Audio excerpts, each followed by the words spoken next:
नमस्कार जोहार।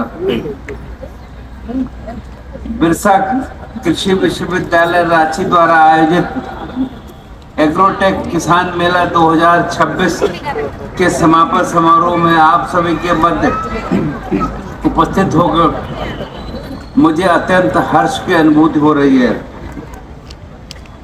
किसानों को प्रगति की आधुनिक तकनीक, नवीनतम शोध तथा उन्नत कृषि पद्धतियों से जोड़ने के उद्देश्य से आयोजित ये किसान मेला अत्यंत सराहनीय पहल है। इसके लिए मैं बिरसा कृषि विश्वविद्यालय परिवार को हार्दिक बधाई देता हूँ।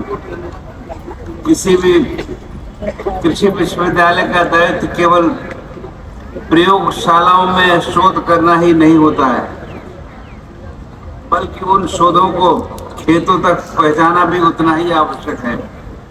हमारे वैज्ञानिकों और शोधकर्ताओं को किसानों के साथ खेतों में जाकर कार्य करना होगा, ताकि विज्ञान और खेतों के बीच की दूरी कम हो सके।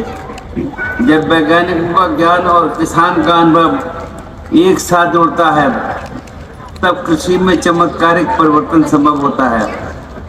ऐसा मानना है कि किसान केवल अन्न ही नहीं उगाता, बल्कि वो राष्ट्र के भविष्य को भी सींचता है। जब अन्नदाता समृद्ध होगा, तभी देश भी समृद्ध होगा, ऐसा मानना है। हमारा झारखंड एक कृषि प्रधान राज्य है। यहाँ लगभग 70% से अधिक लोग ग्रामीण क्षेत्रों में रहते हैं और उनकी आजीविका का प्रमुख स्रोत कृषि है।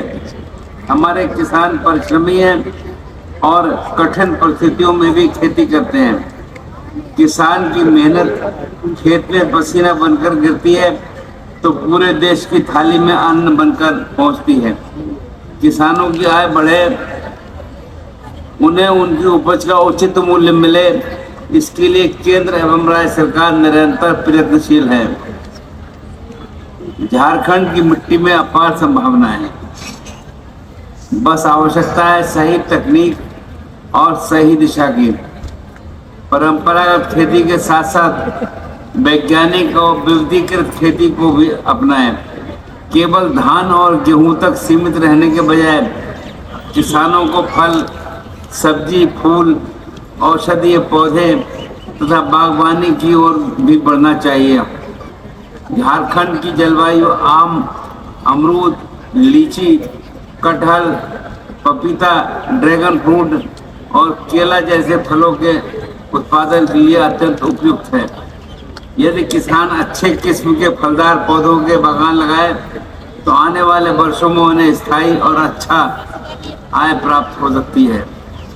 इसके साथ ही सब्जी उत्पादन, फूलों की खेती तथा मशरूम उत्पादन में भी अपार संभावनाएं हैं। झारखंड के कई किसान आज सब्जी उत्पादन के माध्यम से न केवल राज्य बल्कि अन्य राज्यों की मंडियों तक अपनी उपज पहुंचा रहे हैं। हमारे राज्य में मुर्गी पालन, मत्स्य पालन, बकरी पालन और मधुमक्खी पालन जैसे सहायक व्यवसाय भी किसानों की आय बढ़ाने के महत्वपूर्ण साधन बन सकते हैं। मुझे कहते हुए प्रसन्नता हो रही है कि मत्स्य पालन के क्षेत्र में झारखंड ने उल्लेखनीय प्रगति की है।